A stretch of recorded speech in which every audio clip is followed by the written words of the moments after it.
बिस्मिल्लाहिर्रहमानिर्रहीम। आप देख रहे हैं पब्लिक राइट्स और मैं हूं सैयद अब्दुल काज़मी। नाज़रीन, पब्लिक राइट्स में हम हमेशा पिछले हफ्ते में रोनमा होने वाले वाक़यात में चंद इशूज़ को मुंतखब करते हैं और उनसे मुतल्लिक़ा शख्सियत लाइव लेकर आपको असल सूरत हाल से आगाही देते हैं। और आज हम बात करेंगे जर्नलिस्टिक वर्क एंड पाकिस्तान, यानी पाकिस्तान में जो साफ़ी काम कर रहे हैं उनके साथ कैसा सलूक हो रहा है और वो किस तरह किन किन मुश्किलात से गुज़र रहे हैं और जो हालिया वाक़यात हुए हैं उस पर हम गुफ्तगू करेंगे कि पाकिस्तान में क्या वाकई जमहूरियत के दौर में भी इस तरह मुश्किल हो रहा है सहाफ़त करना। और उस पर बात करने के लिए जो मेहमान हमारे साथ मौजूद हैं, मैं चाहता हूँ कि उनका तारुफ़ करवाया जाए, फिर उनसे गुफ्तगू की जाए और उसके बाद आपके जो क्वेश्चन होंगे लाइव वो भी लेंगे, फिर आपकी कॉल्स आएंगी और आपने जो बातें शेयर करनी है हमसे वो भी करेंगे। सबसे पहले मैं आपको बताता चलूँ कि हमें ज्वाइन किया है यहाँ बरतानिया से सीनियर साफ़ी हैं, उर्दू टाइम्स न्यूज़पेपर के एडिटर इन चीफ़ हैं जनाब ताहिर चौधरी, और इनके साथ शामिल हैं हमारे साथ पाकिस्तान से मारूफ एक्टिव जर्नलिस्ट हैं जनाब सैयद ओन शराजी। दोनों मेहमानों को खुश आमदीद कहता हूँ, शराजी साहब और ताहिर चौधरी साहब।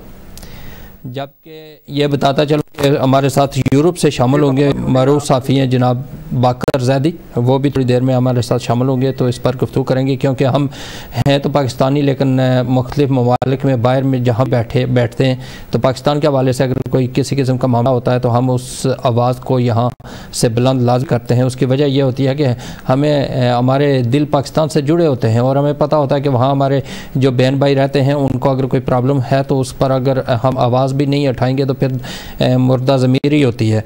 हम ज़ाहिर जर्नलिज्म के हवाले से काम कर रहे हैं और हमारे जर्नलिस्ट दोस्त वहाँ पाकिस्तान में मौजूद हैं। पिछले अरसे में आपने देखा होगा तकरीबन 7-8 साल से पाकिस्तान को अगर इंटरनेट पर टाइप किया जाए जर्नलिस्टिक वर्क के हवाले से तो उसमें पाकिस्तान उन 10 ममालिक में आता है जहाँ जर्नलिज़्म बहुत ख़तरनाक तरीन ममालिक में लिस्ट में शामिल है पाकिस्तान, जहाँ जर्नलिज़्म करने वाले लोग मुश्किलात का शिकार हैं। तो इस हवाले से क्योंकि हर साल कोई ना कोई प्रॉब्लम होती है, गुज़श्ता रोज़ भी आपने देखा होगा कराची में एक सीनियर साफ़ी और प्रोड्यूसर मतीन जो अतर हैं उनको कत्ल कर दिया गया और वो किस वजह से, वो उस पर भी बात करेंगे। इसके अलावा इकरार हसन जो पाकिस्तान में क्राइम पर काम करते हैं उनके साथ जिस तरह तशद्दुद किया गया, और तशद्दुद भी और किसी ने आम बंदों ने नहीं किया, IB के अफसरान ने किया है जो सब कुछ समझते हैं कि वाकई इस मुल्क में कैसे रहना है और अपने लोगों की किस तरह खिदमत करनी है और अपने लोगों को कैसे उनका तहफ़्फ़ुज़ करना है। फिर जो IB क्योंकि जो मुलाजमीन होते हैं उनकी रिपोर्टिंग करते होते हैं और अगर वो ही उनके साथ मिल जाएं जो उनकी रिपोर्ट देते हैं तो उनका क्या हशर होगा। तो इस हवाले से क्योंकि इकरार हुसैन एक अरसे से इन लोगों को बेनकाब करते आए जिसकी वजह से उनको भी तशद्दुद का निशाना बनाया गया और उनके हालात काफ़ी ख़राब है। हमने कोशिश की उनसे रब्ता करने की लेकिन वो सेहत सही ना होने की वजह से उन्होंने लाइव आने से थोड़ा सा माज़रत चाहिए।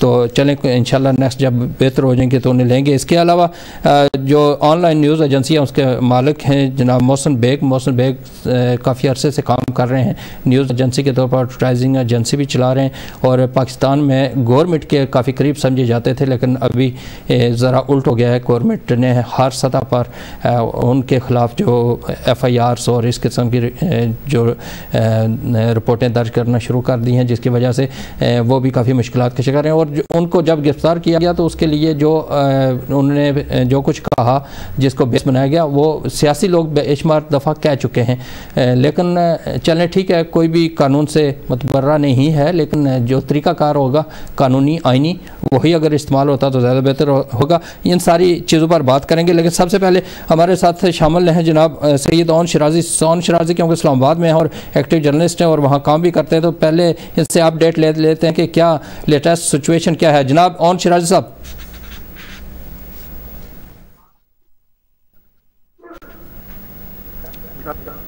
जी शराजी साहब, आवाज़ आ रही है आपको? जी बिल्कुल, मुझे आपकी आवाज़ आ रही है। जी बताएं क्या सिचुएशन है अभी?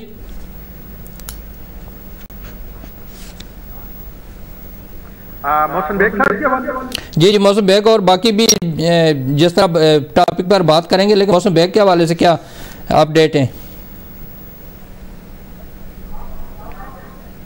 हाँ जी बिल्कुल। मोहसिन बेग साहब की बात करें तो इस वक्त मोहसिन बेग साहब 3 रोज़ा जिस्मानी रिमांड पे जो है वो पुलिस के पास हैं, और पुलिस ने ये जिस्मानी रिमांड ले रखा है। लेकिन जिस अंदाज में ये तमाम मामला किया गया, ये जिस तरह मोहसिन बेग साहब की गिरफ्तारी हुई और उसके पीछे जो मुहर्रकात थे, वो सिर्फ वो प्रोग्राम वाले हकाइक खुल के सामने आ रहे हैं, और हम ये हकाइक अपने नाज़रीन के सामने मुख्तलिफ जराए से ला रहे हैं। क्योंकि पाकिस्तान में से ज्यादा आज़ाद नहीं है कि आप तमाम हकाइक को टीवी चैनल या अखबार के जरिए लाएं, तो हमें फिर सोशल मीडिया का सहारा लेना पड़ता है, यूट्यूब का सहारा लेना पड़ता है।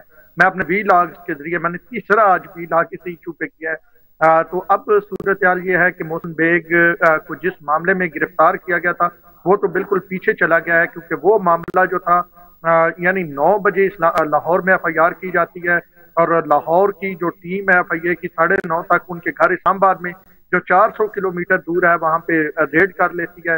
आधे घंटे में सुपरसोनिक जो है स्पीड उससे भी तेज आई।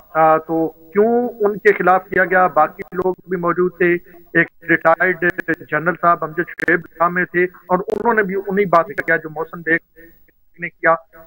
ये अब हकाइक खुल के सामने आ रहा है। मामला था तारीख अदम में, ठीक है। मोहसिन बेग बड़े एक्टिव थे, इससे पहले वज़ीर आज़म खान को में एक्टिव थे, उनमें मोहसिन बेग भी एक अहम सहूलत का थे।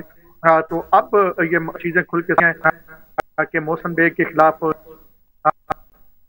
जो है वो ठीक है साइबर क्राइम। जी शिराजी साहब, आपकी आवाज़ थोड़ी रुक कर आ रही है।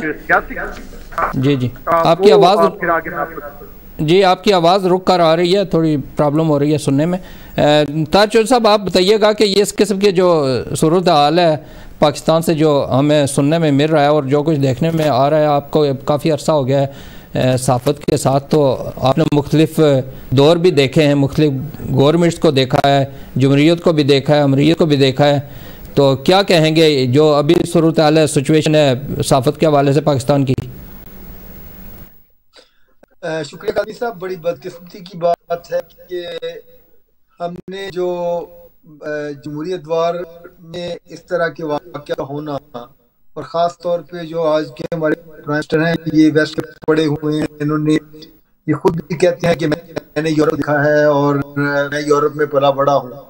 तो यूरोप में जिस तरह सहाफ़त की जाती है, जिस तरह सहाफ़ती वहाँ पे उनकी मुकम्मल तो खैर यहीं पे होती, लेकिन जो एटलीस्ट जो है वो जो यहाँ पे देख के गए हैं उसका कुछ तो वहाँ पे डिलीवर होता। लेकिन बदकिस्मती ये है कि पाकिस्तान में जो वर्किंग जर्नलिस्ट के लिए हालात आए रोज मुश्किल होते जा रहे हैं। हुकूमत जो है वो किसी भी हुकूमत को बदकिस्मती है हमारी कि उनको तनकीद बर्दाश्त नहीं होती। जब यही लीडर जो है अपोजिशन में होते हैं तो उनको भी बड़ा अच्छा लगता है, और उसको जब वो इक़्तिदार में आ जाते हैं तो वही मीडिया जो उनको इक़्तिदार में लाता है, जिसकी वो तारीफें करते हैं, वही वो बुरे बन जाते हैं हम लोग। और ख़ास तौर पे PTI हुकूमत में तो लगता है कि ये बिल्कुल ही अपसाइड डाउन जो है ट्रेंड हो गया है इनका। मतलब यही जो इनके धरने को 24-18 घंटे इसी मीडिया ने बराह रास्त दिखाया है, और आज उसी मीडिया के खिलाफ ये क्रैकडाउन कर रहे हैं। बहुत ही ये केसेस बनाए जा रहे हैं, एजेंसियों के जरिए उठा लिया जाता है। दो मुख्तलिफ सिस्टम बने हैं, ना हमें मीडिया को जमहूरी हुकूमत की तरफ से कोई रिलीफ मिल रहा है, और एजेंसियां जो हैं वो अलग के उनकी तरफ से भी जो है वक्त इस तरह के वाक़यात होते रहते हैं। कभी किसी को शुमाली इलाका सैर करवाने के लिए जाते हैं। ये बहुत ही सूरत हाल है इस वक्त मीडिया की पाकिस्तान में। सही है। सैयद शिराजी साहब, आप क्योंकि वहाँ काम भी करते हैं, आप ये बताइएगा कि जो जो आपको मुश्किलात पेश आ रही हैं वहाँ वो क्या क्या हैं, मेन बड़ी मुश्किलात क्या हैं वहाँ की काम करने के दौरान? जी मेरा ख्याल है शिराजी साहब अभी डिस्कनेक्ट हो गए। ताजचौधरी साहब, आपका रब्ता भी रहता है पाकिस्तान में, तो इस वक्त जो हमारे लोग काम कर रहे हैं उनको क्या क्या मुश्किलात पेश आ रही हैं उस हवाले से बताइएगा। देखिए, ये जो रिसेंट दो वाक़यात रिसेंट बहुत हुए हैं, एक इकरारुल हसन वाला और एक मोहसिन बेग साहब वाला। जी जी। जहाँ तक इकरारुल हसन साहब वाले वाक़े की बात है, उसमें तो मैं समझता हूँ कि जो हमारी मीडिया ऑर्गेनाइजेशन है उनको अपने जर्नलिस्ट की ट्रेनिंग का, उनको प्रेस लॉज का, रूल्स का, उनकी प्रोटेक्शन का बंदोबस्त करना चाहिए। आप जब किसी भी जर्नलिस्ट को दो जो है वो कैमरामैन के साथ और विदाउट एनी प्रोटेक्शन किसी इस तरीके के मामले में जोड़ देते हैं तो उसमें उनकी आपकी ऑर्गेनाइजेशन भी जिम्मेदार है, क्योंकि पाकिस्तान में लॉ एंड ऑर्डर का तो कोई ख्याल को करता नहीं है। तो आप उनको इस तरह जो है वो इसमें इस तरह के रिस्क में ना डालें, उनकी प्रॉपर तरबियत का बंदोबस्त करें और उनको भी ये पाबंद करें कि वो जो भी न्यूज़ गैदरिंग कर रहे हैं या किसी स्टिंग ऑपरेशन भी कर रहे हैं तो उसमें कम से कम जो ज़वाबत हैं, जो मुल्की कानून है, उसका ख्याल रखें। मेरा ख्याल है कि इसमें थोड़ी सी इकरारुल हसन साहब की तरफ से भी ज्यादा देर जो है वो होता है उनका एटीट्यूड, तो वो समटाइम जो है वो अपनी जो हद को क्रॉस करते हैं तो फिर उनको भी दुश्वारी होती है। इसमें मैं समझता हूँ कि जो लेकिन जिस तरीके उनको जो है वो एक सरकारी इदारे के ऑफिस में बंद करके उन पर तशद्दुद किया गया, ये इंतहा काबिल मज़म्मत है। अगर उन्हें किसी इकरारुल हसन साहब ने भी किसी ज़ाब्ते की खिलाफ वर्जी की थी तो चाहिए था कि उन पे कोई जो है वो वही डिपार्टमेंट जो उन पे केस कर सकता था, लेकिन इस तरीके पे आप जर्नलिस्ट पे तशद्दुद नहीं कर सकते। उसके बाद मोहसिन बेग साहब वाक़या है, इसमें वो टीवी के क्लिप्स मैंने भी देखे हैं, सोशल मीडिया पर भी मौजूद है। बात यह है कि मोहसिन बेग साहब ने जरूर इमरान खान की किताब का रेफरेंस दिया है, लेकिन मैं ये समझता हूँ कि जिन इमरान खान के नादान दोस्तों ने उनको मशवरा दिया है कि इनको FIA के लिए इनको उठवा लिया जाए या इन पे केस किया जाए, वो उन्होंने उनसे इमरान खान साहब से कोई मोहब्बत का नहीं बल्कि उन्होंने जो है नादान दोस्ती का मुजाहरा किया है। बहुत से लोगों को नहीं पता था कि हमने जो है किताब का उस दफा जो इसको पेज नंबर को जो है मैं भूल रहा हूँ उसको FIR का भी हिस्सा बना दिया है। अब वो पेज जो है जिसका लोगों को नहीं पता इसमें क्या लिखा गया है, सईद साहब के बारे में क्या लिखा गया है और जो है हमजा अली वासी के बारे में क्या लिखा गया है। अब अदालती हिस्सा बनने के बाद जो है उसको ज्यादा तो उसको पब्लिसिटी मिलेगी, ज्यादा लोग उसको पढ़ेंगे कि अगर जो है कार्रवाई करनी थी तो जब रेहाम की किताब आउट हुई या मार्केट में आई है तो ये तो कार्रवाई रेहाम के खिलाफ होनी चाहिए थी। मोहसिन बेग ने तो सिर्फ अपने प्रोग्राम में उस किताब के उस पेज नंबर का हवाला दिया है, उसके बाद उसको उन पे इस तरीके पे जो है उसको जो जैसे अभी ओनली साहब कह रहे थे कि कैसे उनको जो है वो लाहौर में FIR होती है, आधे घंटे के बाद जो है उनको इस्लामाबाद से उठा लिया जाता है। कहाँ से FIR के बाद कहाँ से टीम और की पहुंच गई, वो कोई खलाई मखलूक जन्नत तो नहीं थे कि वो उन्होंने पहुंच के तो वहां पे कार्रवाई शुरू कर दी। इसमें यकीनी तौर पे साफ नजर आ रहा है कि उनके खिलाफ इंतकामी कार्रवाई की गई है।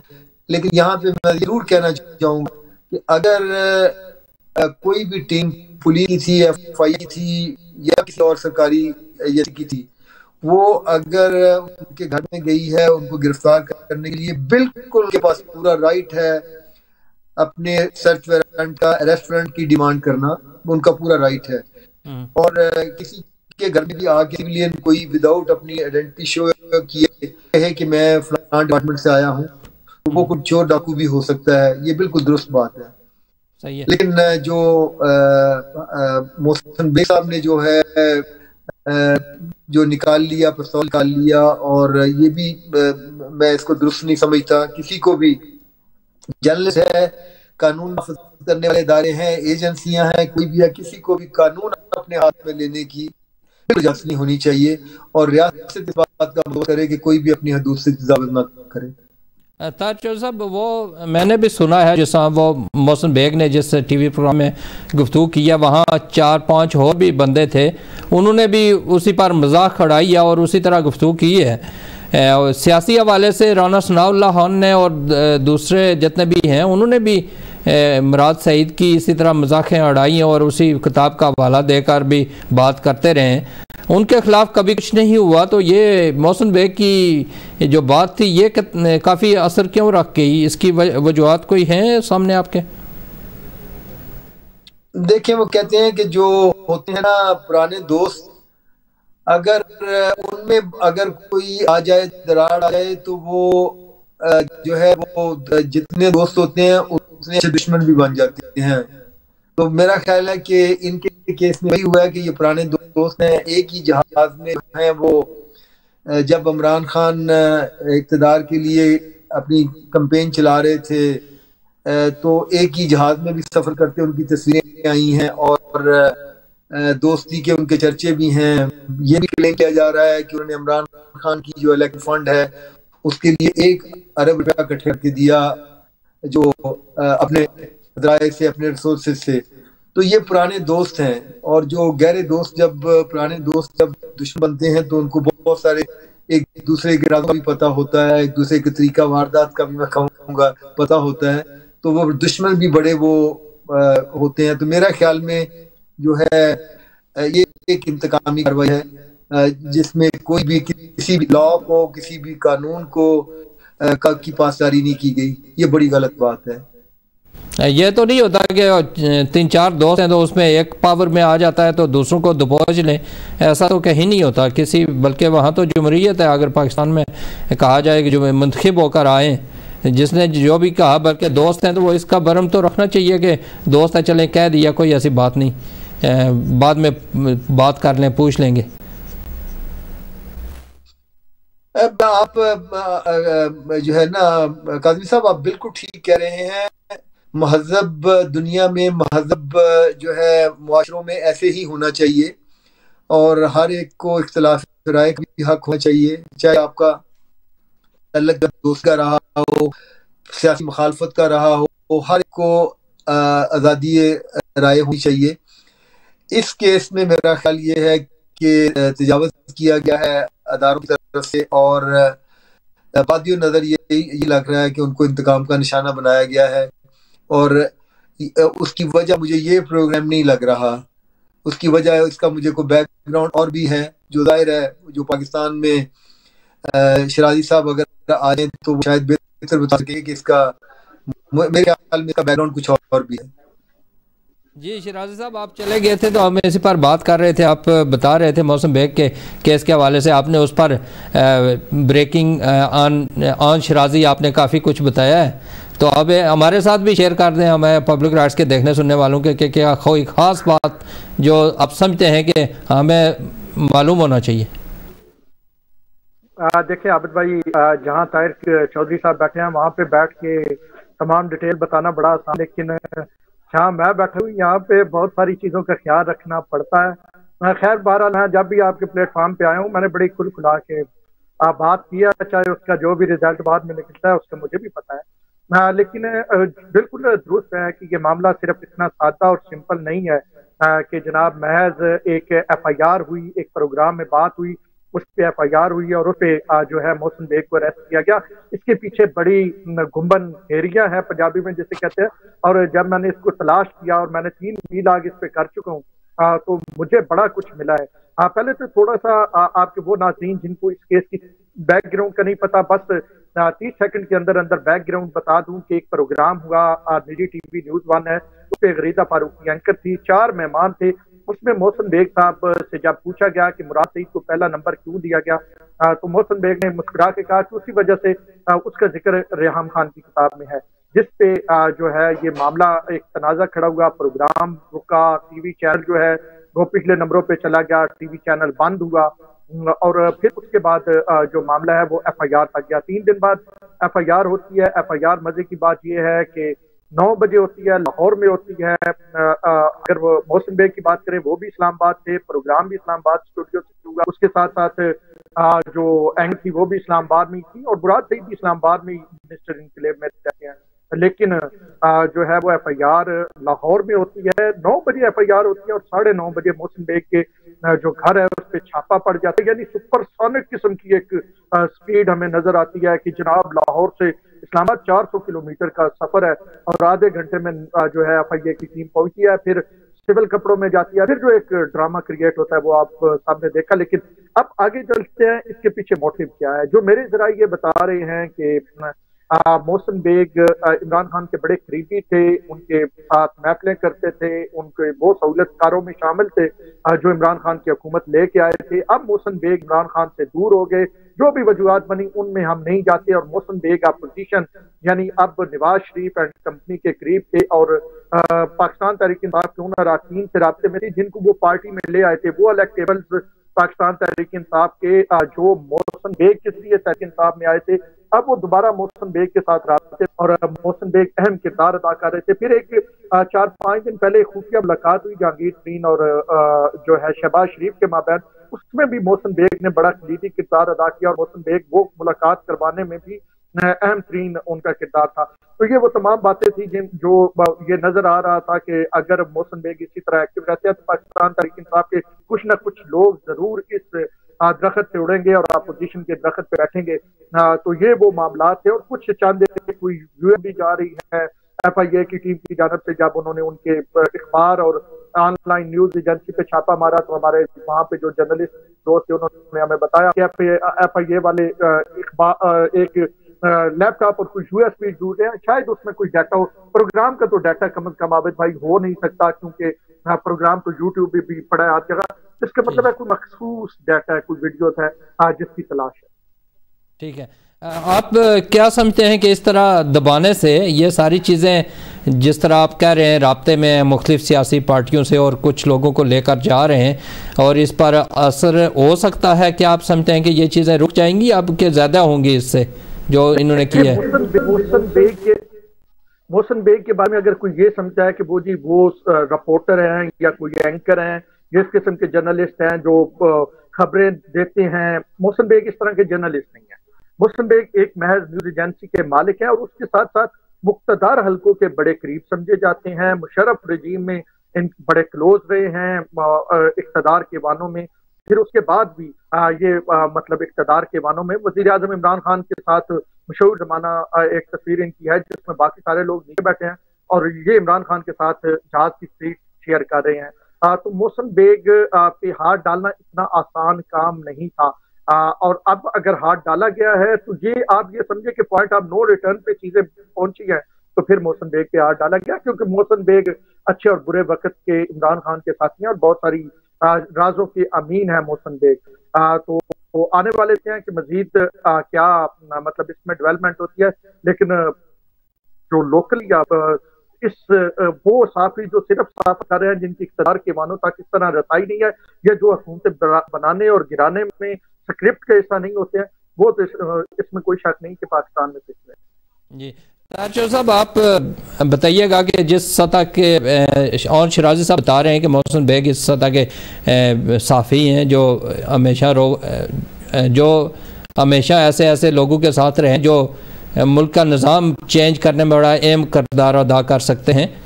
तो तारचोर साहब बताइएगा कि आगे आने वाले दिनों में आपको क्या नज़र आ रहा है, क्या इस सिलसिले में कुछ मज़ीद पेशरफ्त होगी या इस चीज़ को दबा दिया जाएगा? पहली बात तो यह है कि जो साहब ने फरमाया, मैं इससे बिल्कुल इत्तेफाक करता हूं कि वो वाकई ही वो उनका मुक़द्दर हलकों में उनका अपना एक मकाम है और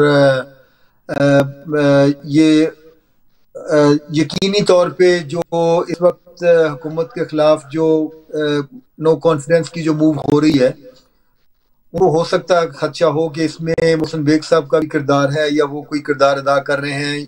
ये जो मुलाकातें हो रही हैं बैकग्राउंड में सारी, तो हो सकता है उनको इन सारी मुलाकातों में अपना किरदार अदा करने से रोकना भी हो। लेकिन जो भी मैं ये कहना चाहता हूँ इस मामले में कि आप जो है किसी को झूठे केस बना के या इस तरीके पे आप नहीं करना चाहिए अदारों को। जब अदारे इस तरह के मामला में इन्वॉल्व होते हैं तो बदगुमानी पैदा होती हैं। जो रूल ऑफ लॉ का जो है वो आप मजाक उड़ाएंगे। जिस तरीके पे शराजी साहब ने कहा है कि FIR लाहौर में होती है, आप आधे घंटे बाद बंदा जो है वो इलीगल तरीके से जो है वो इस्लामाबाद से गिरफ्तार करने की कोशिश करते हैं। तो ये तो फिर जो है ना, ये बिल्कुल साफ नजर आ रहा है कि ये इंतकामी कार्रवाई है। इससे हुकूमत खुद एक्सपोज होगी और जो है इस पे और कोई नेक नामी नहीं मिलेगी हुकूमत को जो है ये काम करने के बाद। मेरा ये ख्याल है कि जो मीडिया के साथ पहले ही जो तल्लुकात जो हैं इस हुकूमत के अच्छे नहीं हैं, उनमें और ख़राबी आएगी। हुकूमत को इस तरह के मामलात में से बचना चाहिए। फवाद चौधरी साहब इस वक्त वज़ीर इत्तलात हैं और वो बड़ा मेरे ख्याल में बड़े जमहूरी ज़हन के मालिक हैं वो, तो उनको किरदार अदा करना चाहिए। और जो इमरान खान के दूसरे दोस्त हैं उनको किरदार अदा करें कि ये तरीकाकार ठीक नहीं है। और नामली जो है वो फवाद चौधरी साहब अपराइट बात करते हैं, तो इसमें उनको अपना किरदार अदा करना चाहिए उनको। और ख़ास तौर पर जो ह्यूमन राइट्स में भी इसमें वायलेट हुए हैं, तो डॉक्टर शीम ज़ारी जो हैं उनके पास ये वजारत है, वो भी उनका भी एक अच्छा तासर था पढ़े लिखे तबकों में कि वो एक जमहूरी ज़हन रखती हैं, इंसानी हकूक़ के वाले से अच्छा ट्रैक रिकॉर्ड उनका था।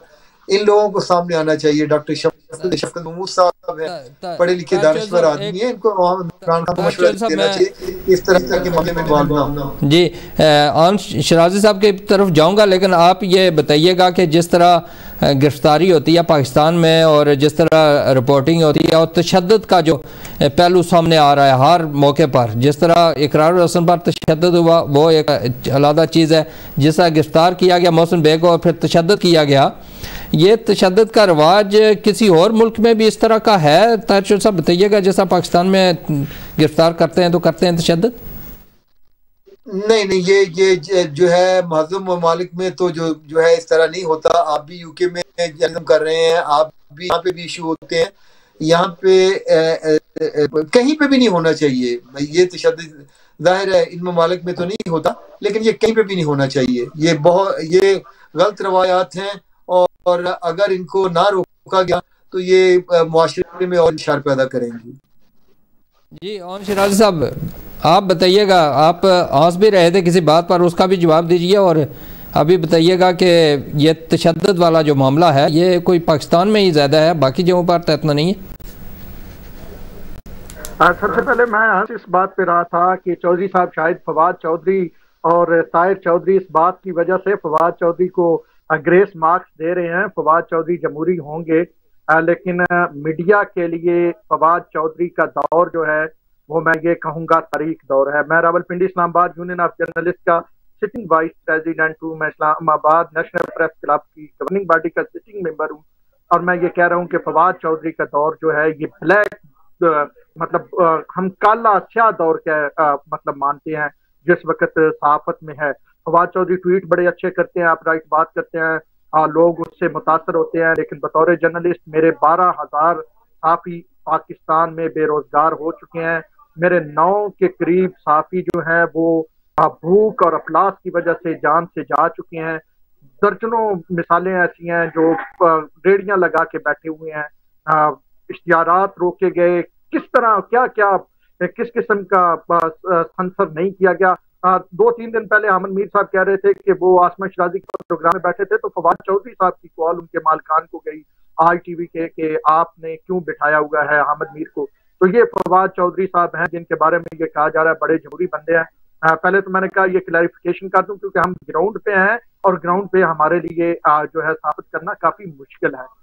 बाकी जो बात हो रही है कि दुनिया में कहीं और होता है, मेरे ख्याल में दुनिया में कहीं और इस तरह नहीं होता कि अब अगर आप देखें मतीउल्लाह जान का केस है या अहमद नूरानी या अबसार आलम, जितने केसेस हैं इस्लामाबाद में हुए हैं अनट्रेसेबल हैं और किसी में मुल्ज़म पकड़े नहीं गए हैं। आज अब से थोड़ी देर पहले आप तक खबर पहुंच जाएगी, मैं आपके देखने वालों को या इस्लामाबाद से ब्रेकिंग न्यूज दे दूं कि एक ऑर्डिनेंस पास किया, यानी पास से मुराद ये है कि सर्कुलेशन के जरिए मंजूरी ली गई है 2 ऑर्डिनेंस की जो है वफाकी काबीना से। एक ऑर्डिनेंस ये है कि पहले ये कानून था इलेक्शन कमीशन का कि कोई भी शख्स जहाँ भी इलेक्शन हो रहा होता था वहाँ कोई वजीर MNA या वजीर आजम नहीं जा सकते थे क्योंकि वो असरअंदाज होते हैं, वो वहाँ जाके ऐलान करते हैं मुख्तलिफ प्रोजेक्ट का। आज वफाकी काबीना ने सर्कुलेशन के जरिए मंजूरी इस ऑर्डिनेंस की दी है कि ये रूल खत्म किया जाए और वजीर आजम भी जाएंगे, वज़रा भी जाएंगे, MNAs भी जाएंगे। तो अब क्योंकि बलदियाती इंतखाबात पहले से में PTI की जो कारकर्दगी रही है KP में, उसको मतलब उससे डरते हुए दूसरे मरले और पंजाब में पहला मरला होने जा रहा है। तो ये सूरत हाल है इस वक्त गुलाफला की। और दूसरा ऑर्डिनेंस जिसकी मैं बात कर रहा हूँ वो है जनाब कि आप बदनाम करेंगे इदारों को सोशल मीडिया पे, यानी आप बदनाम की इन्वर्टेड कामात में, आप पता नहीं किस बात को बदनाम समझ लिया जाए, जो मैं बात कर रहा हूँ कोई इसे ही बदनाम समझ ले, तो 5 साल की कैद की सजा होगी आपको, और साथ में फौरी 6 माह के अंदर फैसला होगा। और आपको पता है कि यहाँ पे कितनी जो है वो अदालतें आजाद हैं, या अदालतों से कैसे फैसले आते हैं, जिसकी मिसाल एक ये है कि डॉक्टर अब्दुल कदीर खान ने 2019 में अपनी एक पिटीशन दायर की थी सुप्रीम कोर्ट में आजादाना नकलो हमल के हवाले से। वो 24 तारीख को, यानी आज से 5 दिन बाद लगी हुई है, जब डॉक्टर साहब को फौत हुआ 3 माह हो चुके हैं। तो ये सूरत हाल है। अब अगर इसके बावजूद ताहिर चौधरी साहब कहते हैं कि जी बड़ा जमहूरियत है और बड़ी आजादी है, तो मैं फिर मैंने बिल्कुल नहीं कहा, मैंने बिल्कुल भी नहीं कहा कि वहां पे जमहूरियत, मैंने 3 वज़रा का नाम लिया है कि ये तो अपराइट बात करते हैं। मैंने डॉक्टर शीरी मज़ारी का नाम लिया है, मैंने शफकत महमूद साहब का लिया है, और मेरे ख्याल में जो है फवाद भी अपराइट बात करते हैं। मैंने मशवरा ये दिया है कि इन तीनों वज़रा को ये चाहिए कि इस तरह के वाक़यात को रोकने के लिए अपना किरदार अदा करें। और बाकी यकीनी तौर पे शराजी साहब मैं आपके साथ मुत्तफिक हूँ, पाकिस्तान में जो जर्नलिस्टों की ग्राउंड रियलिटीज़ हैं वो उनका आपको ज़्यादा बेहतर पता है, और मैं आपसे बिल्कुल इत्तेफाक करता हूँ। जो जर्नलिस्ट बेरोजगार भी हुए हैं, जर्नलिस्टों को तनख्वाह भी नहीं मिल रही, ये हमें वक्तन फवक्तन ये पता चलता रहता है। तो ये मैं इन बातों से मैं आपकी मुकम्मल इत्तेफाक करता हूँ। मैं ताहिर चौधरी साहब मैं आपके सामने खुद बैठा हुआ हूँ। मैं ये चौधरी साहब को कह दूं, मैं आपके सामने खुद बैठा हुआ हूँ। जानबूझ के 2 से 3 मेरे खिलाफ डेफामेशन के झूठे केसेस जो है वो अदालतों में पेंडिंग है, और अदालतों को भी पता है कि झूठा है, लेकिन मुझे हर तारीख पे पेश होना पड़ता है। FIR हैं।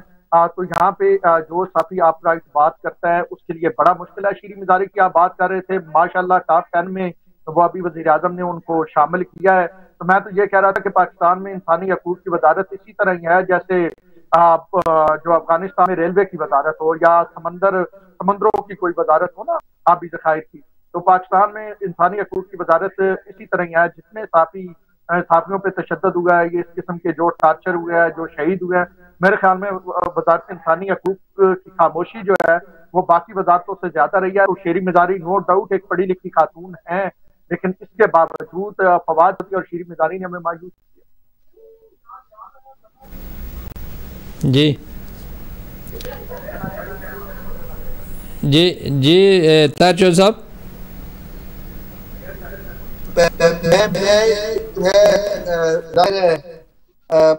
मैं खुले दिल से तस्लीम करता हूँ कि पाकिस्तान में जो वर्किंग कंडीशन है उनके बारे में शराजी साहब को ज़्यादा पता है। हम यहाँ पे बैठ के हमें तो देखते हैं, जो हमने टॉक शो देख लिए या कुछ पढ़ लिया, उससे जो हमें पता चलता है उसी की बेस पे हमारा जो है हम बात कर रहे हैं। लेकिन शराजी साहब जो है वहाँ पे बैठे हुए हैं, ये कहते हैं कि भुगत रहे हैं, तो जो भुगत रहे हैं उनको ज़्यादा पता है, और यकीनी तौर पे उनकी बातों में जो है वो गहराई भी होगी और वो बेहतर तज़किया दे सकेंगे जो ऑन ग्राउंड वहाँ पे मामलात हैं।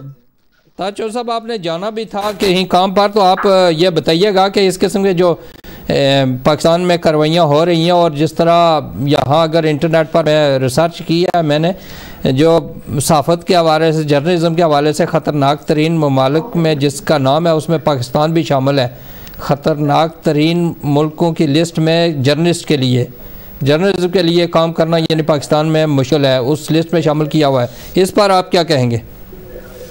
ये बिल्कुल ये दुरुस्त बात है। जो है रिपोर्टर विद बॉर्डर की रिपोर्ट भी है, एमनेस्टी की रिपोर्ट भी है। पाकिस्तान में जर्नलिस्टों के लिए वर्किंग कंडीशन आए दिन जो है बुरी होती जा रही है, और ख़ास तौर पे इस हुकूमत का ट्रैक रिकॉर्ड इसमें बिल्कुल भी अच्छा नहीं है। जर्नलिस्टों को जो है वो उनको अगवा किया गया, उन पर तशद्दुद किया गया, उन पे झूठे केसेस भी बनाए गए, और ये सूरत भाई अफसोसनाक है, और इसको जो है ना इसमें फौरी बेहतरी होनी चाहिए।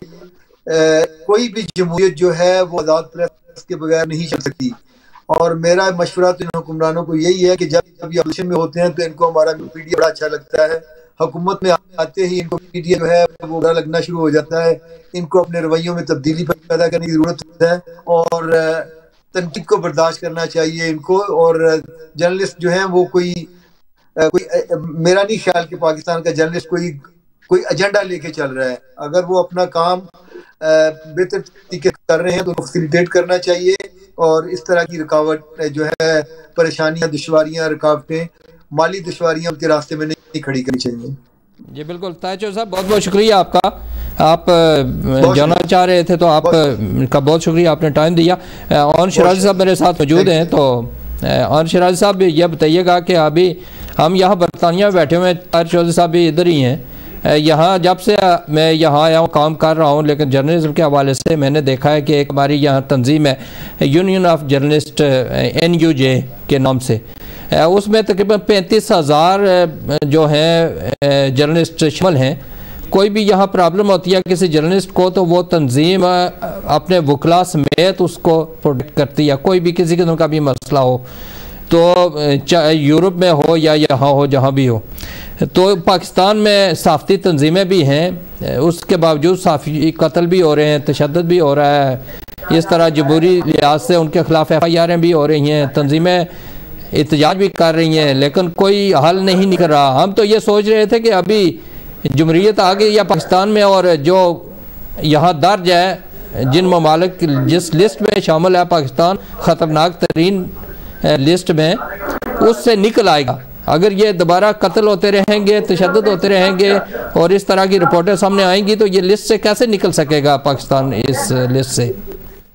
जी और साहब, अभी जर्नलिस्ट प्रोटेक्शन कमेटी एक बनी है जिसमें वकला मौजूद हैं, लेकिन वो किस हद तक जो है वो केसेस में खड़े हो सकते हैं। अभी ये इस्लामाबाद लेवल पे वो काम कर रहे हैं, लेकिन जो छोटे इलाके हैं वहाँ पे अभी वो इस अंदाज में मजबूती नहीं हुई है। यहाँ पे एक सहाफ़ी को सिर्फ एक किस्म के मसला नहीं होता, उसको कई मसले होते हैं। माशी मसले को तो आप जाने दीजिए। मैं ये कहूँगा कि यहाँ पे जैसे पहले अभी चौधरी साहब कह रहे थे कि जी पाकिस्तानी सहाफ़ी एजेंडे के जो मेरा नहीं ख्याल काम कर रहा हो, तो मैं ये कहता हूँ कि पाकिस्तान में सहाफ़त एजेंडे के तहत हो रही है। वही सहाफ़त मकबूल है, वही सहाफ़त चल रही है जो एजेंडे के तहत हो रही है। जो एजेंडे के तहत नहीं हो रही, जो हकीकी सहाफ़त हो रही है, उसे नहीं चलने दिया जा रहा। तो बिल्कुल मैं ये बात मानता हूँ कि एजेंडे के तहत, एंगलिंग के तहत सहाफ़त हो रही है और उससे ही सहाफ़त माना जा रहा है। अगर आप एंगलिंग और एजेंडे के तहत नहीं कर रहे तो फिर आपको सहाफ़त नहीं माना जा रहा। फिर आप गैर मुल्की एजेंडे की बात कर रहे थे, ताहिर चौधरी साहब गैर मुल्की एजेंडे की बात कर रहे थे। मुल्क के अंदर के जो भी एजेंडा है वो मकामी तंजीमों का हो सकता है, एस्टेब्लिशमेंट का हो सकता है, कुछ हो सकता है, लेकिन ताहिर चौधरी साहब जो बात कर रहे थे वो बैरून ममालिक से एजेंडे की बात कर रहे हैं कि इस तरह कोई भी नहीं कर रहा और अपने लोगों पर इस तरह तशद्दुद नहीं करना चाहिए। जी बिल्कुल, वो बात मैं समझ रहा था और मैंने वो समझ भी ली और आपने वजाहत किया, अच्छा हो गया। मैं सिर्फ ऑन रिकॉर्ड लाना चाहता था कि एजेंडे को दो हिस्सों में तकसीम किया जाए और वो ताकि आपके देखने वालों तक हक़ाइक़ जो है वो वाज़ेह हो सके। तो आप जो कह रहे हैं तशद्दुद हो रहा है जर्नलिस्टों पे, मसाइल जर्नलिस्टों के बहुत ज्यादा हैं और ये जमहूरी दौर है और इसमें तो हमारा ये ख्याल था और आपकी तरह ये ख्याल था। इमरान खान साहब कहते हैं जी मैं बरतानिया से मतलब बोरिस जॉनसन से बेहतर बरतानिया को जानता हूँ, अमेरिका को जो बाइडन से बेहतर जानता हूँ, इंडिया को मोदी से बेहतर जानता हूँ, और वो हमें ये बताते रहते थे। लेकिन अब जब उनकी हुकूमत आई है तो आए रोज बड़ी सख्त किस्म के जो है वो क्रैकडाउन हो रहे हैं। अब कोई 269 जो है 269 जो है वो सोशल मीडिया अकाउंट के घेरा तान किया जा रहा है। बड़े बड़े एंकर की गिरफ्तारी की बात चल रही है इस्लामाबाद में। तो ये वो तमाम चीजें हैं जो पाकिस्तान में जर्नलिज्म को एक जर्नलिस्ट के लिए बड़ा मुश्किल बना रही हैं। अब जब मैं स्टोरी करता हूँ मेरे पास स्टोरी के हक़ाइक़ भी होते हैं, लेकिन मुझे अजीब गरीब खौफ होती है अगर ये मैं स्टोरी करूंगा तो उसके बावजूद अगर कोई एक्शन लिया जाता है तो मेरे पास कौन सा प्लेटफॉर्म होगा, ये मैं किस तरह से बच सकूंगा। और अगर मैं 2-3 माह उसमें मतलब उसको डिफेंड करने में फंस जाता हूँ तो फिर जाएगा। तो ये जो पाकिस्तान के साथी हैं उनका बड़ा बड़ा अहम मसला है। लेकिन जो एजेंडे पे काम कर रहे हैं वो मतलब जो एक एंगलिंग कर रहे हैं उनके लिए जर्नलिज्म बहुत आसान भी हो गया ये भी। अच्छा ये बताइएगा कि क्या जो जर्नलिस्ट हैं पाकिस्तान में कुछ पर तो चले तशद्दुद हो रहे हैं, कुछ नवाजे जा रहे हैं। जिस तरह एजेंडे की आपने बात की है, अपने अंदर पार्टियों के एजेंडे होते हैं, किसी पसंद नापसंद की बात होती है। आप क्या समझते हैं कि जो लोग काम कर रहे हैं, क्या वो वहाँ के आइन और कानून के मुताबिक चल रहे हैं आगे, उनको सामना करना पड़ रहा है जो कानून के मुताबिक चलते हैं, या जो एजेंडे पर चलते हैं उनको कहीं ना कहीं ट्रबल का सामना करना पड़ता है? देखिए, जब आप किसी एजेंडे पे चल रहे होंगे तो फिर वो जो आपको एजेंडे पे चला रहे होंगे वो आपकी हिफाजत भी करेंगे, वो आपके पीछे भी। जब आप आइन और कानून पे चल रहे होंगे तो फिर आपके लिए पीछे आइन और कानून खड़ा होगा। और मुशर्रफ साहब ने कहा था कि ये तो मेरे लिए रद्दी का एक कागज है, मैं उसे फाड़ के डस्टबिन में फेंक दूं। ये उन्होंने आइन के बारे में कहा था। तो बस आप देख लें कि जो आइन और कानून के मुताबिक काम कर रहे हैं उनके पीछे जो आइन और कानून है उसकी वक़्त कितनी है, और जो एजेंडे के मुताबिक काम कर रहे हैं उनके पीछे जो एजेंडा देने वाले हैं वो उनको महफूज रखने वाले हैं। अभी आप देख लें कि कैसी कैसी जो है वो खबरें दी जाती हैं, कैसे कैसे वीलॉग किए जाते हैं, कहाँ से कितना ऑयल निकल आया, कितनी गैस निकल आई, क्या क्या कुछ बताया जाता है जी। पाकिस्तान में तो जो है वो सऊदी अरब से भी ज्यादा ऑयल निकल आएगा, इस तरह की बातें की जाती है। और फिर वज़ीर आज़म कहते हैं कि वो गैस खारिज हो गई, और वो उस तरह की। तो एजेंडे वालों को लाजमी बात है, एजेंडे वाले बचाते हैं। हम आइन कानून वाले हैं, हम आइन कानून की बात करते हैं, और आइन कानून इस वक्त इतना ताकतवर नहीं है कि वो हमें बचा ले, लेकिन हमारी नजर उधर ही है, आइन और कानून को ताकतवर होना। तो क्या समझते हैं आने वाले दौर में हो सकता है कि आइन और कानून मजबूत हो जाए और एजेंडे वाले पीछे हट जाएं? अच्छा जी, आप आहिस्ता आहिस्ता मुझे ना वो रेड लाइन क्रॉस करवाते जा रहे हैं। मेरा ये ख्याल है कि hope for the best democracy, एक ये वैसे नारा तो सियासी था पीपल्स पार्टी का, लेकिन मैं भी ये कहूंगा डेमोक्रेसी इज बेस्ट वे। वो तो रिवेंज कहते थे, मैं कहूंगा कि डेमोक्रेसी एक बेहतरीन रास्ता है। अगर इसी तरह मतलब इस तरह तो नहीं, अगर पाकिस्तान में अवाम की हुकूमतें आती रहे तो कहीं ना कहीं जाके आइन और कानून ताकतवर हो। अभी तो कोई सदारती निज़ाम की भी बातें हो रही हैं, तो क्या आप समझते हैं कि एजेंडे वाले काम आएगा या आइन और कानून इसमें काम आएगा? जी आमिर साहब, सदारती निज़ाम पे हमने एक प्रोग्राम किया था आपके साथ ही। हाँ, लेकिन ये है कि अगर आप देखें सदारती निज़ाम के हवाले से जो भी खबरें आई, वीलॉग हुए, ट्वीट हुए, वो मखसूस ट्विटर हैंडल से हुए। और मैं बिल्कुल सदारती निज़ाम के बतौर एक डेमोक्रेटिक, एक जर्नलिस्ट, आज़ादी आज़ार राय की पे यकीन रखने वाले शख्स के एक मुहिब वतन पाकिस्तानी होने के, मैं सदारती निज़ाम के बिल्कुल हक में नहीं हूँ। क्योंकि जब जब इस मुल्क में सदारती निज़ाम आया, इस मुल्क को नुकसान हुआ है, चाहे वो अयूब का सदारती निज़ाम हो, फिर अगर क्या का हो या मुशर्रफ का हो, ये मुल्क टूटा भी है इन्हीं इसी तरह के जो तजर्बे किए जाते थे उसी वजह से। तो मेरे ख्याल में पाकिस्तान में 1 यूनिट कभी बनाया गया, कभी सदारती निज़ाम लाया गया। तो मेरे ख्याल में अब तजर्बात खत्म करने चाहिए, अब रियासत को चलने देना चाहिए, दुनिया के साथ चलना चाहिए। और पाकिस्तान में पार्लिमानी निज़ाम है, जैसा भी है पार्लिमानी निज़ाम को चलने दिया जाए और इसी में ही पाकिस्तान के मसाइल का हल है। अब ये जो सदारती निज़ाम है इसके पीछे 18वीं तरमीम है, 18वीं तरमीम के पीछे NFC अवार्ड है, NFC अवार्ड के पीछे खरबों अरबों खरबों रुपए हैं, वो मरकज से सूबों को जाते हैं, वो वापस लाना चाहते हैं। वो सिर्फ सदारती निज़ाम से हो सकता है। ये एक लंबी डिबेट है और ये सबको पता है कि सदारती निज़ाम जब आएगा तो मरकज में पैसे आएंगे, तो ये 18वीं तरमीम और ये तमाम बातें जो हैं ये वापस करवाने की कोशिश है। तो ये सदारती निज़ाम के अलावा हो नहीं सकती। आप क्योंकि सियासी बात हो रही है, बताइएगा कि जो तारीख़ अदम इत्माद के लिए तैयारियां हो रही हैं, ये कारामद साबित होंगी या ये वैसे ही एक आवाम की तवज्जो आगे पीछे करने के लिए खेल खेला जा रहा है?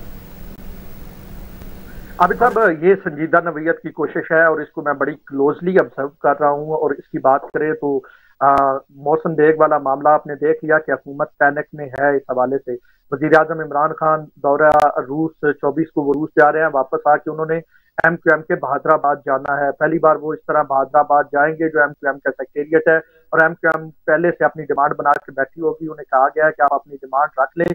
वो MQM के एक और वजीर बनाने जा रहे हैं। काफली किसी तरह है, काफली को भी वो वजारत देने जा रहे हैं। वो मोनोसिलाई जिसके मतलब वो कहते थे कि उनके खिलाफ करप्शन का सुप्रीम कोर्ट का फैसला है, उस मोनोसिलाई को भी उन्होंने वजीर बना दिया। और वो मोनोसिलाई इमरान खान को कह रहा है कि आपने घबराना नहीं है। तो घबराने वाली बात है वजीर आजम के लिए। जो इस वक्त सूरत हाल है, 20 तारीख को यानी कल मौलाना फजल रहमान आके बैठ रहे हैं इस्लामाबाद। आसिफ अली जरदारी भी इस्लामाबाद आएंगे। उसके बाद शहबाज शरीफ बड़े एक्टिव है, जहांगीर तरीन एंड कंपनी से मुलाकातें हो रही हैं। इस बार एफर्ट संजीदा है। अब देखें कि अंपायर अगर न्यूट्रल होता है तो फिर तो ये एफर्ट जो है वो खमरावर साबित हो सकती है। और अगर अंपायर न्यूट्रल नहीं होगा तो फिर सादिक संजरानी के खिलाफ 65 वोट थे, उनके हक में 35 थे। लेकिन जब उसके बाद कास्टिंग हुई तो उस वक्त जब लोग खड़े हुए तो 65-35 का सूरत हाल थी। जब कास्टिंग हुई तो सादिक संजरानी जो है वो जीत गए। और फिर जब दोबारा खड़ा किया गया तो फिर इतने ही लोग खड़े हुए 65-35 वाले साहब। तो ये बड़ा डिपेंड करता है अंपायर के न्यूट्रल होने। तो आप क्या समझते हैं कि वो कहते हैं कि पीठ से हाथ हटा लिया गया है, कोई ऐसी है खबरें या वैसे ही बातें हो रही है? कुछ हद तक ऐसी चीजें हैं, नजर आ रही हैं। अगर आप देखें तो कुछ ऐसे मतलब सिग्नल मिल रहे हैं, कोई तस्वीर नहीं आ रही और इस तरह की चीजें हैं। तो अब ये आने वाला वक्त बताएगा। और खास करके अगले 3 हफ्ते हैं, क्योंकि इसमें किसकी तस्वीर की बात कर रहे हैं? DGISI के तस्वीर ना आने की बात कर रहे हैं या कोई और? जी मैं उन्हीं की बात कर रहा हूँ जिनकी आप बात। तस्वीर नहीं आ रही, ठीक है। तो तस्वीर यानी नहीं आ रही, तो इसका मकसद यह है कि हाथ भी नजर नहीं आ रहा। फिर नहीं, मुलाकातें हो रही हैं लेकिन वो तस्वीर रिलीज मतलब हमारे जो जराए हैं कि वो कहते हैं कि उनकी तरफ से ये कहा गया है कि तस्वीर रिलीज ना की जाए। इसमें कितनी सच्चाई है ये तो आने वाले वक्त। अभी एक जो है बिल गेट्स जब आए हुए थे तो एक तस्वीर को ब्लर किया गया था उसमें से, जो राउंड टेबल था जिसके साथ बैठे थे। तो कुछ मीडिया आउटलेट का ये दावा है कि वो भी मतलब वही शख्सियत थी जिसका आप जिक्र कर रहे हैं। तो बहरहाल ये अगले 3-4 हफ्ते बड़े अहम है, क्योंकि नए आर्मी चीफ का या ऐलान होना है या एक्सटेंशन या जो कुछ भी होगा ये मिड मार्च तक होना है। तो इस हवाले से वज़ीर आज़म से एक सवाल भी पूछा गया, जो मतलब एक इंटरव्यू में उन्होंने कहा भी मैंने फैसला नहीं किया। तो ये अगले 3-4 जो हफ्ते हैं ये सारा कुछ बता देंगे कि किसी का किसी पे हाथ है नहीं है, या न्यूट्रल अंपायर हो चुका है, या क्या सूरत हाल है, ये सारे बातें हो जाएगी। शराज साहब एक बताइएगा कि ज़ाती तौर पर आप शिरकत करते हैं जो प्रेस कॉन्फ्रेंस होती है लीडरान की या ऑफिशियली कुछ होती है, तो वहाँ जब क्वेश्चन करते हैं तो आपको कोई प्रॉब्लम होती है? पहले कि कोई बता देते हैं कि ये पूछना है ये नहीं पूछना, या फिर फिलबदी जो आता है पूछ लेते हैं, कोई प्रॉब्लम नहीं होती? देखिए मैं उन जर्नलिस्टों में शामिल हूँ जिनके बारे में मतलब ये कहा जाता है कि ये आउट ऑफ एज आते हैं। और फवाद चौधरी ने लास्ट टाइम ऑन एयर कहा था कि ये मतलब आते ही इसलिए हैं, इसमें आना होता है तो कुछ शरारत होती है। तो मैं तो क्वेश्चन पूछता हूँ, लेकिन उसका फिर तरीकेकार ये बनाया जाता है कि वफाकी काबीना इजलास के बाद फवाद चौधरी साहब ब्रीफिंग देते हैं। तो अब एक बार ये हुआ कि 4 बाई के 10 मिनट पे ब्रीफिंग थी, मुझे 4 बाई के 15 मिनट पे मैसेज आया कि 4 बाई के 10 मिनट पे ब्रीफिंग है। तो जब मैंने पूछा कि ब्रीफिंग के होने के 5 मिनट बाद, यानी जब शुरू होगी 5 मिनट बाद आपने मुझे मैसेज भेजा, तो जिन साहब ने भेजा था उन्होंने मुस्कुरा के कहा कि हम भूल गए थे आपको भेजना। तो इस तरह होता है, स्किप कर जाते हैं क्योंकि उन्हें पता है कि सवाल होना है। और मैं तो तमाम आप ये के नताइज से बेपरवाह होकर कोशिश करता हूँ कि जब तक जर्नलिज्म करता हूँ तो खुली डुली और आज़ाद जर्नलिज्म। तो इसकी वजह से अगर कोई ऐसा क्वेश्चन पूछ लेते हैं तो बाद में कोई प्रॉब्लम हो सकती है? आपको होता है यकीन कि प्रॉब्लम का सामना करेंगे हम, या इसी तरह खुशी खुशी मिलकर किनारा हो जाते हैं? देखिए कुछ हल्के ऐसे होते हैं जिनसे सवाल अगर आप पूछें तो फिर खुशी खुशी किनारा करना मुश्किल हो जाता है, और कुछ हल्के ऐसे होते हैं जो खुशी खुशी मतलब किनारा हो जाते हैं, और कुछ होते हैं जो आपकी जवाब भी आपकी उस पे स्टेक पे लग जाती है। तो होता है, सवाल पूछना एक मुश्किल काम है, और सख्त सवाल पूछना और मुश्किल काम है, और पाकिस्तान में सख्त सवाल और हकीकत पे पूछना और मुश्किल है, और आईनो कानून के मुताबिक पूछना मजीद। शराजी साहब हमारे पास टाइम कम है, तो लास्टली ये बताइएगा कि हम यहाँ जिस तरह पहले भी मैंने बात की है कि बैरून मुल्क जब होते हैं तो अपने मुल्क के बारे में कोई चीज़ हम दिखते हैं तो हमें दुख होता है कि हमारा मुल्क इस जगह पर नहीं होना चाहिए। हमारी ये तवक्को थी कि जब जमहूरी हुकूमत आएगी और जर्नलिस्ट के हवाले से ख़तरनाक तरीन ममालिक की लिस्ट में पाकिस्तान भी शामिल है, तो जब ये सहाफ़ियों पर तशद्दुद और कत्ल सहाफ़ियों के ये रुक जाएंगे तो इस लिस्ट से पाकिस्तान बाहर आ जाएगा। आप उम्मीद करते हैं कि आने वाले दिनों में पाकिस्तान इस लिस्ट से निकल सकता है? कितना एक टाइम लग सकता है आपकी नज़र में? मुझे नहीं लगता अगली दहाई कम से कम अगले 10 साल मुझे नहीं लगता कि ये कोई सूरत हाल हो कि सहाफ़ियों के खिलाफ जो क्राइम हो वो रुकें। मतलब अब सहाफ़ियों को आप किसी के खिलाफ अगर खबर आप हकीकत पे मुराद खबर सामने लेके आते हैं वो किसी के खिलाफ होगी, वो उठ के आपको मतलब इस तरह के वाक़यात हुए हैं वो आपको फायर मार दें। कौन पूछने वाला है यहाँ पे पीछे सहाफ़ी के कौन चलेगा? वो जैसे कहते हैं ना कि वो एक मिसाल आपको देता हूँ कि एक पटवारी साहब थे ना, उनका गधा मार गया तो पूरा गांव जो है ना पटवारी साहब को के घर आया और उन्होंने अफसोस किया कि गधा मार गया, और 6 माह बाद पटवारी साहब मर गए तो कोई भी नहीं आया।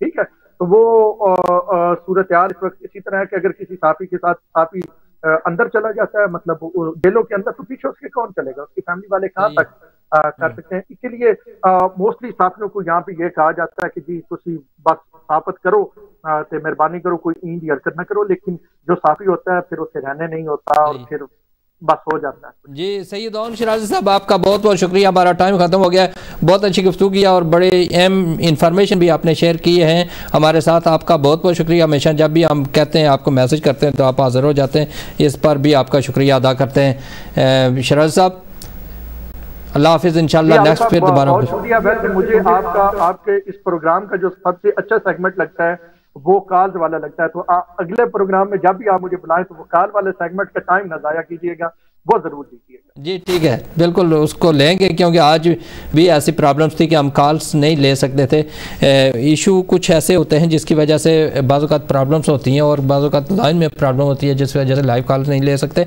तो इंशाल्लाह लाजमी लेंगे। और हमारे देखने सुनने वाले हमेशा इस इंतज़ार में रहते हैं कि हम भी आपके साथ कुछ शेयर करें, तो वो करते भी रहते हैं। इस पर मैं तमाम कॉलर्स का शुक्रिया अदा करता हूँ, देखने वाले सुनने वालों तमाम का शुक्रिया अदा करता हूँ। इंशाल्लाह सेहत रही ज़िंदगी रही तो दोबारा नेक्स्ट वीक नए मेहमानों और नए मौजू के साथ आपकी खिदमत में हाज़िर होंगे। उस वक्त तक के लिए इजाज़त दीजिए, खुदा हाफ़िज़।